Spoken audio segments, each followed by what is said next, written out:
अस्सलाम दोस्तों, इनसाइड मौसम वगैरह में खुश आमदीद। बहुत ही खतरनाक किस्म की खबरें कुछ सामने आई हैं और बहुत ही हैरानकुन इंकशाफात सामने। अगर मैं आपसे ये कहूँ कि इमरान खान साहब से शादी से पहले उनकी मौजूदा ज़ौजा मोहतरमा जनाब बुशरा बीबी साहिबा इमरान खान साहब से शादी नहीं करना चाहती थी, बल्कि वो किसी और सियासतदान से शादी करना चाहती थी। और उस सियासतदान की तरफ से हाथ जोड़कर माजरत के बाद बुशरा बीबी ने इमरान खान साहब के साथ शादी का इरादा किया, तो आप यकीनी तौर पर चौंक जाएंगे।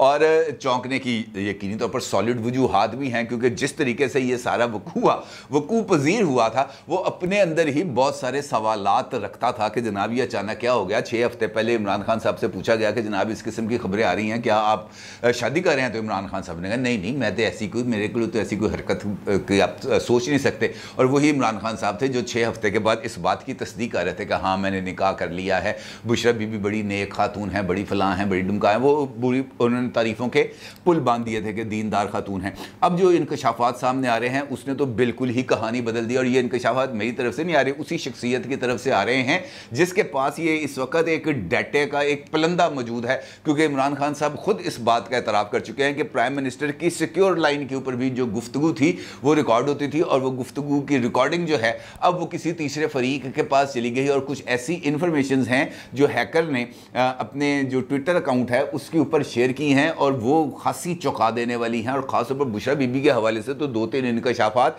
ऐसे हैं जो बंदा चौंक के रह जाता है। क्योंकि ये जो इंकशाफ आया है हैकर की तरफ से, ये अपने अंदर ही बहुत बड़ी खबर है। और वो ये कहता है कि साबिक खातून ने अव्वल इमरान खान से शादी से पहले किसी बड़े सियासतदान को शादी के लिए उन्होंने पैगाम भिजवाया था, मगर उस सियासतदान ने यह कहकर इनकार कर दिया कि हम पीरी फ़कीरी को पसंद नहीं करते और ना ही हम चाहते हैं कि हमारी खातिर कोई तलाक ले।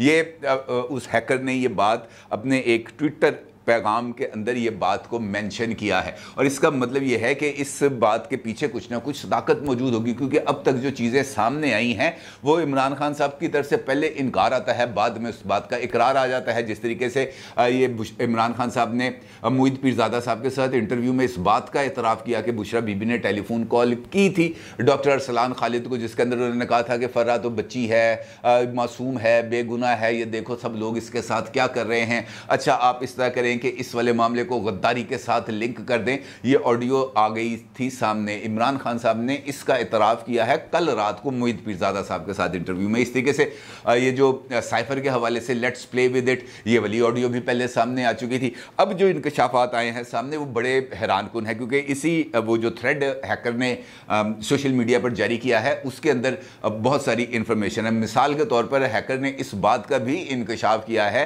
कि मोहतरमा बुशरा बीबी ने chief of army staff general Qamar Javed Bajwa साहब पर भी कुछ जादू करने की कोशिश की थी।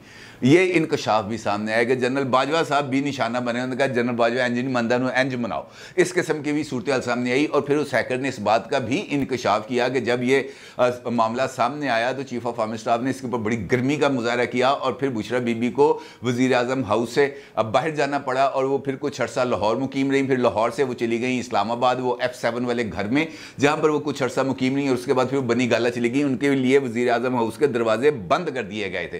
फिर इसके अंदर इस बात की भी में खबर पहले भी सोशल मीडिया पर गर्दिश करती रही है कि इमरान खान साहब के खिलाफ जिस वक्त तो ये जो है अदम एतमाद की तहरीक जमा हुई थी, तो उस वक्त भी ये जो अमलियात थे ये वहाँ पर जारी थे, और 800 जिंदा मुर्गियों को जलाया गया, नजर आतिश किया गया। ये खबरें भी गर्दिश करती रही हैं। और हैकर साहब ने इस बात का भी जो है उन्होंने इंकशाफ किया कि जनाब ये वाली खबर भी दुरुस्त है। 2 इंकशाफात और हैं जो बहुत ही ज़्यादा दिलचस्प हैं। सबसे पहले साबिक DG FIA का नाम सुना आपने, बशीर मेमन साहब। ये वही बशीर मेमन साहब हैं जिनको इमरान खान साहब के दौर के अंदर उनको अब मुलाजमत से बरतरफ कर दिया गया था। और ये भी कहा गया था बशीर मेमन साहब की तरफ से, इस बात का इजहार ऑन रिकॉर्ड किया गया कि जनाब उनके ऊपर मुस्लिम लीग नून के जो लीडर्स हैं, ख़ास तौर पर ख्वाजा आसिफ साहब, उनको गिरफ्तार करने के लिए इमरान खान साहब बहुत दबाव डाल रहे थे। और ये भी दबाव डाल रहे थे कि मुकदमे करो यार, ये बहुत शोर मचाते हैं, इनको अंदर करो। और जिस पर बशीर मेमन साहब ने इनकार कर दिया था, और फिर इनके दरमियान कुछ इख्तलाफात शुरू हुए। इस थ्रेड के अंदर इस बात का इंकशाफ किया गया है कि DG FIA बशीर मेमन को इमरान खान के कहने पर वज़ीर आज़म हाउस के बाथरूम में कैद किया गया था, और अपनी बात मनवाने के लिए धमकियां भी दी गई थी। वो सब कुछ भी एक ऑडियो की सूरत में मौजूद है। क्योंकि प्राइम मिनिस्टर हाउस अब जो इतलात है उसके मुताबिक तो उत्थे ते जो बंदा खंघदा भी सी उसकी भी रिकॉर्डिंग मौजूद है, लिहाजा ये वाली रिकॉर्डिंग भी मौजूद है। और इसकी तफसील इमदाद सुमरो साहब ने अपने एक वीलॉग में बताई है थोड़ी सी, और थोड़ा सा उनका साथ गुफ्तगू भी हुई तो उनका यही कहना था। उन्होंने कहा जनाब बशीर मेमन साहब से मेरी बात हुई है और बशीर मेमन साहब ने इस बात की तस्दीक किया कि हाँ जी ऐसा वाकया हुआ था। और मामला कुछ ये था कि वो इमरान खान साहब के साथ गर्मा गर्म मीटिंग करके बाहर कॉरिडोर में खड़े थे और वो अपने गुस्से का बरमला इजहार कर रहे थे कि यार की बंदा की चिबला मार रहा है, किस किस्म की गुफ्तगू कर रहा है ये मेरे साथ।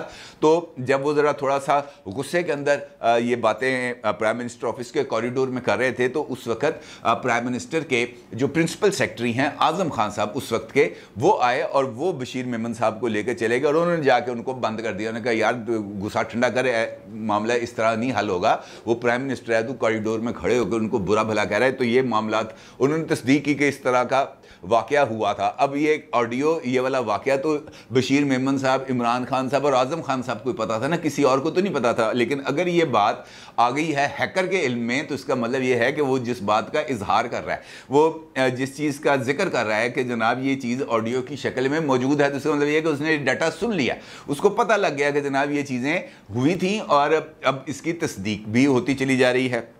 फिर इंकशाफ किया है उन्होंने कि जनाब ये जो मोहतरमा मरीम नवाज़ साहिबा ने, आपको याद है थोड़े दिन पहले इस बात का इंकशाफ किया था कि जिस सेल के अंदर उनको रखा गया था उस सेल के अंदर कैमरे लगाए गए थे और फिर उनका ये कहना था कि मेरे नाइट ड्रेस के अंदर कुछ वीडियोस बनाई गई उसी सेल के अंदर और मुझे ये बार बार धमकी दी गई कि तुम अगर चुप ना किया, तुमने अगर जलसों के अंदर इमरान खान के बारे में बात करना बंद ना की तो फिर ये वाली वीडियोस हम रिलीज़ कर देंगे। ये मरीम साहिबा ने खुद इस बात का ऑन रिकॉर्ड इतराफ़ भी किया हुआ है।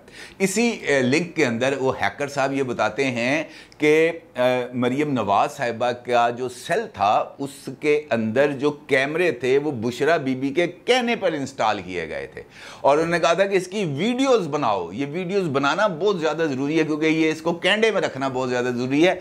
हैकर साहब ने इस बात की तस्दीक कर दी और इसके साथ साथ इस बात का भी इंकशाफ किया गया है कि नवाज शरीफ साहब के साथ उनके सेल के अंदर भी उनको जान से मारने की कोशिश की गई थी और बुशरा बीबी की तरफ से इमरान खान साहब को मुबैना तौर पर यह बात कही गई थी कि इसको जिंदा जेल से बाहर नहीं निकलना चाहिए, जिंदा निकल गया तो फिर तुम्हारी जान अजाब में डाल देगा। और फिर देखा सबने कि अचानक जो नवाज शरीफ साहब हैं उनके प्लेटलेट्स यूं धड़म से नीचे गिरे, बेशुमार हेल्थ इश्यूज उनके डेवलप हुए। सरकारी डॉक्टर खुद इमरान खान साहब के भेजे हुए डॉक्टर्स ने मुआयना किया और तस्दीक की कि यार इनकी सूरत हाल ख़राब है, अगर इनका फौरी तौर पर इलाज ना कराया गया तो मामला गड़बड़ हो जाएगा, इनकी जान को ख़तरा है। और फिर जो अगर खुदा न खास्ता नवाज शरीफ साहब को कुछ हो जाता तो इमरान खान साहब के लिए तो सूरत हाल को संभालना ही बहुत ज़्यादा मुश्किल हो जाना था। लिहाजा उनको बाहर भेजना ही इमरान खान साहब ने खुद इस बात में आफियत समझी, उनको पैगाम भिजवाया कि जनाब अगर आप बाहर जाना चाहते हैं तो मुझे कोई इतराज़ नहीं, आप बाहर चले जाएँ। अब इस बात का भी इंकशाफ हुआ है कि जनाब ये वाली सारी प्लानिंग भी मोहतरमा की तरफ से ही की गई थी। इसके अलावा एक और भी, लेकिन ये इंकशाफ बड़ा ही अजीबोगरीब है और ये बताता है कि हमारी रियासती अमूर कैसे चलते रहे। आपको याद है कि सऊदी क्राउन प्रिंस मोहम्मद बिन सलमान साहब लाहौर आए थे, पाकिस्तान आए थे सॉरी, और यहाँ पर उन्होंने कुछ दिन क़याम भी किया था और एयरपोर्ट से इमरान खान साहब खुद उनकी गाड़ी को ड्राइव करते हुए उनको प्राइम मिनिस्टर हाउस लेके आए थे और फिर वहाँ पर उनके एजाज़ में उन्होंने ज़ियाफ़त भी दी थी। अब वो ये बता रहा है हैकर कि ये वाली जो गुफ्तगू है वो मोहम्मद बिन सलमान साहब की चीफ़ ऑफ आर्मी स्टाफ के साथ, और वो ये कहता है कि मोहम्मद बिन सलमान साहब जब पाकिस्तान आए थे तो साबिक़ वज़ीर आज़म इमरान खान ने उनको जो है वो अल्कोहल और रात को मसाज के लिए जो सहूलियात थी वो फ़राहम करने की पेशकश की थी, जिसके ऊपर शहज़ादा साहब जो हैं वो खफा भी हो गए थे और जाते हुए उन्होंने आर्मी चीफ से इस बात की शिकायत भी की थी कि आपका वज़ीर आज़म हमको गलत आदमी समझता है। मैं को गलत आदमी नहीं हूँ, मैं ऐसी बुराइयों के अंदर मैं मौजूद नहीं हूँ। ये सफारतकारी थी इमरान खान साहब की, मसाज करा लो, कुटला लो, ये इस सफारतकारी के बेस के ऊपर इमरान खान साहब अपनी जो है वो सियासत वो चमका भी रहे थे और पाकिस्तान की खारजा पॉलिसी, गुलाम नहीं है हम, लेकिन उस गुलामी के लिए सारा कुछ वो करने के लिए तैयार भी थे। फिर ये भी पता चला कि बुशरा बीबी के जो खावर साहब थे, खावर मनिका, वो एक ऑडियो एक इस हवाले से उसने ये भी इंकशाफ किया कि मेरे पास मौजूद है कि उसके अंदर ये है कि बुशरा बीबी खावर मनिका को टेलीफोन पर हदायत देती हैं कि पुलिस अफसर को डेरे पे ले जाकर मुर्गा बनाओ। इसकी ये जुर्रत कि हमारी फैमिली की तरफ आंख उठाकर भी देखे। और अगर आपको याद हो ये वाक़या, ये इमरान खान साहब के इक़्तिदार में आने के फौरी बाद हुआ था।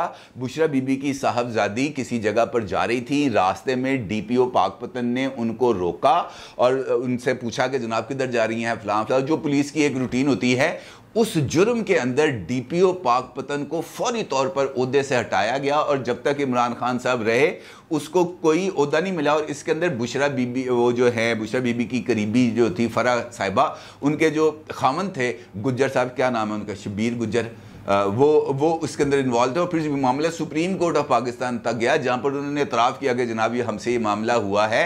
अब ये पता चला है, ये उसने कहा है कि जनाब ये वाली ऑडियो भी मौजूद है जिसके अंदर वही कहते हैं लहजा जा गया था, कान फड़ा।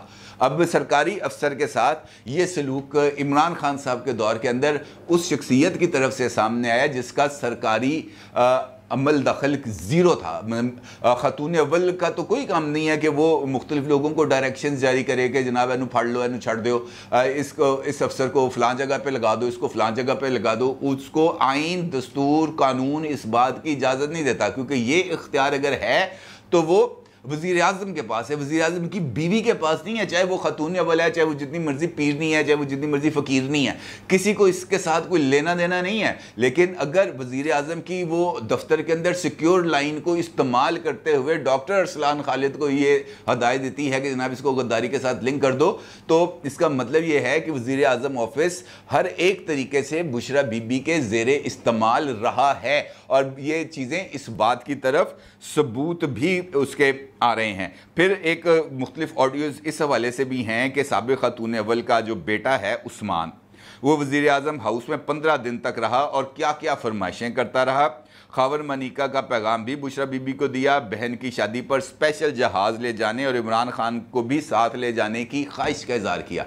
आपको याद है कि इमरान खान साहब अपने आखिरी दिनों के अंदर, जो उनका आखिरी 6 माह थे, तब वो गए थे खुसूसी तौर पर सऊदी अरब और वहाँ पर बुशरा बीबी की साहबजादी का निकाह होना था। ये उस वक्त की ये बात बता रहे हैं कि जनाब ये उस वक्त हुआ था। और फिर ये बताया जा रहा है इसके अंदर के वो उसकी जो फरमाइशें थी, वो क्या चाह रहा था कि जनाब फ़लाँ चीज़ चाहिए, मुझे फ़लाँ चीज़ चाहिए, मुझे फ़लाँ के साथ खेलना, मुझे इस तरह का खिलौना चाहिए, मुझे इस शबाहत का खिलौना चाहिए, खिलौने की आंखें ऐसी होनी चाहिए, खिलौने की नाकें ऐसी होनी चाहिए, खिलौने के हाथ ऐसे होने चाहिए। ये वो जो फरमाइशें कर रहा था, वो फरमाइशें वज़ीर आज़म हाउस के अंदर जो चीज़ें लगी हुई थी वहाँ पर रिकॉर्ड हो गई हैं।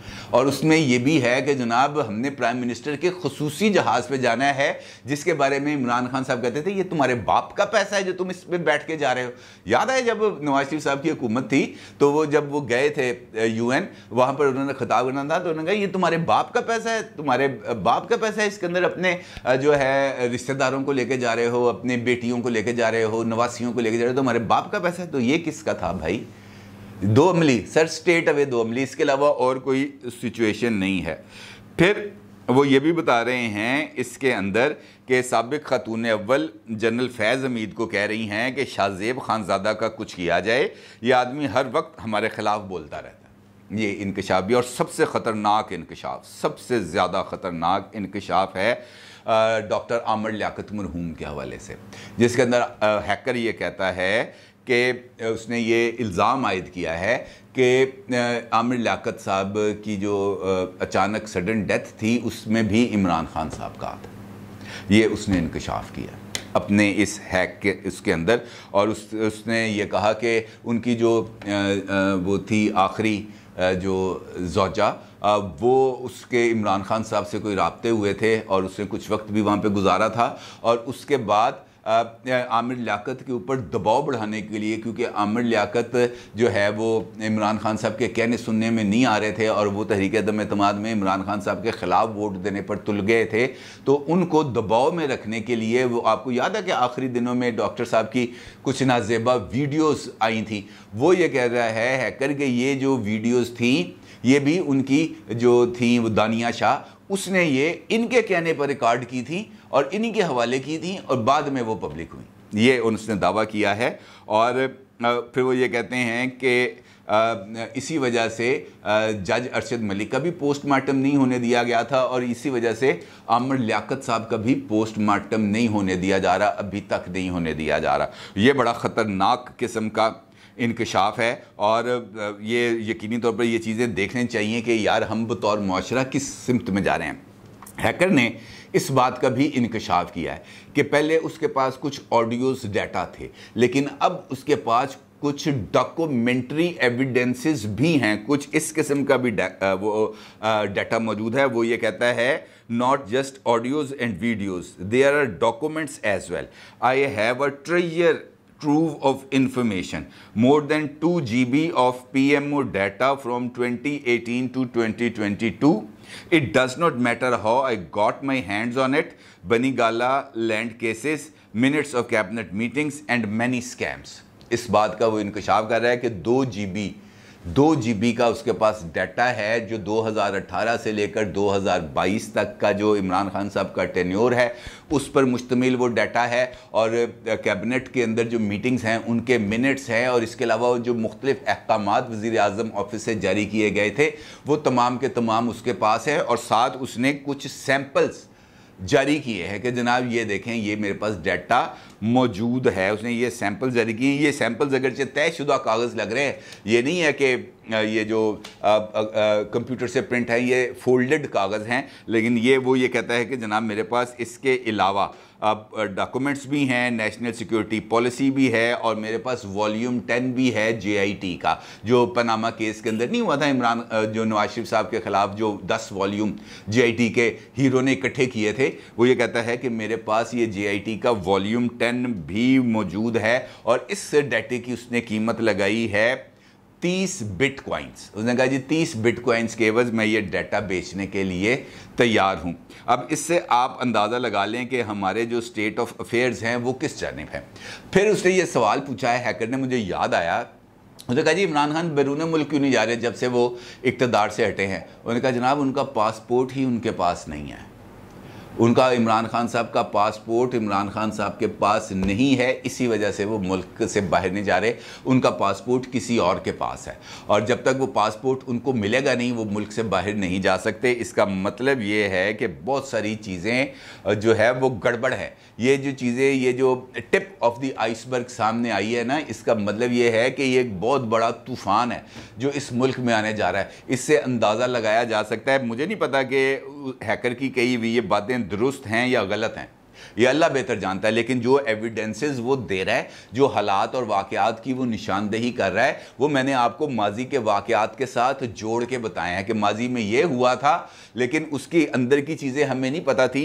ये चीज़ें जो सामने आई हैं इससे वो कड़ी जुड़ती है, वो लिंक बनता है, चेन कंप्लीट होती है, जिससे इस बात का अंदाज़ा होता है कि जनाब ये वाले वाक़े की कड़ी इस वाले वाक़े के साथ अगर हम जोड़ें तो हमारे सामने वो सीक्वेंस कंप्लीट हो जाता है। और हैकर की तरफ से जो चीज़ें रिलीज़ की गई हैं, जो चीज़ें बताई गई हैं, वो इस सीक्वेंस को कंप्लीट करती हैं और ये बहुत बड़ी और बहुत ख़तरनाक किस्म की चीज़ें हैं, क्योंकि जो वो बातें बता रहा है और जिस तरह वो इस बात का दावा कर रहा है कि उसके पास ये तमाम चीज़ें मौजूद हैं जो वो वक्तन फ़वक्तन शेयर करता रहेगा, इसका मतलब ये है कि उसको या तो कोई इन्फॉर्मेशन दे रहा है या जो उसके पास इन्फॉर्मेशन है वो सुनने के बाद वो ये ट्वीट्स कर रहा है, वो ये चीज़ें सोशल मीडिया पर पब्लिक कर रहा है। और ये इतनी जो है ऑथेंटिक इन्फॉर्मेशन अगर वो ये दे रहा है, इतनी क्लासीफाइड वो इन्फॉर्मेशन दे रहा है, तो इसका मतलब ये है कि उसके हाथ में कोई चीज़ वाक़तन लग गई है। और अगर वो चीज़ उसके हाथ में लग गई है, अब जो जिसका ताल्लुक़ प्राइम मिनिस्टर हाउस से है, इमरान खान से है या प्राइम मिनिस्टर ऑफिस की सिक्योरिटी से है,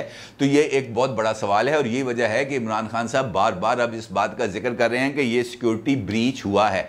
और अगर ये सिक्योरिटी ब्रीच है और ये इस तरह का, जिस तरह वो ये कह रहा है कि मेरे पास हसास डॉक्यूमेंट्स का भी 2 GB का पलंदा आ गया है, तो फिर आप अंदाज़ा लगा सकते हैं कि हमारी जो प्राइम मिनिस्टर ऑफिस की जो सिक्योरिटी है और वहाँ की जो अहमियत है और वहाँ की जो हसासियत है वो बहुत हद तक कॉम्प्रोमाइज़ हो चुकी है। इसका अब जो है वो मेरा ख्याल है कि वो वक्त है कि इस सारे मामले का संजीदगी के साथ नोटिस भी लेना चाहिए और जिन वाक़यात की तरफ वो इशारा कर रहा है उसका भी जायज़ा लेना चाहिए, उसकी भी तहकीकात होनी चाहिए कि क्या वो वाक़यात दुरुस्त हैं या गलत हैं, क्योंकि अगर ये गलत हैं तो फिर ये यकीनी तौर पर लोगों के ज़हन के अंदर इबहाम पैदा करेंगे और अगर ये गलत हैं तो ये हमारे जो सिक्योरिटी इदारे हैं उनके लिए एक बहुत बड़ा टेस्ट केस है। और देखना ये है कि हमारे सिक्योरिटी इदारे अब इस सूरत हाल से कैसे उतबरा होते हैं। अपनी राय का ज़रूर इजहार कीजिएगा। आपका बहुत शुक्रिया।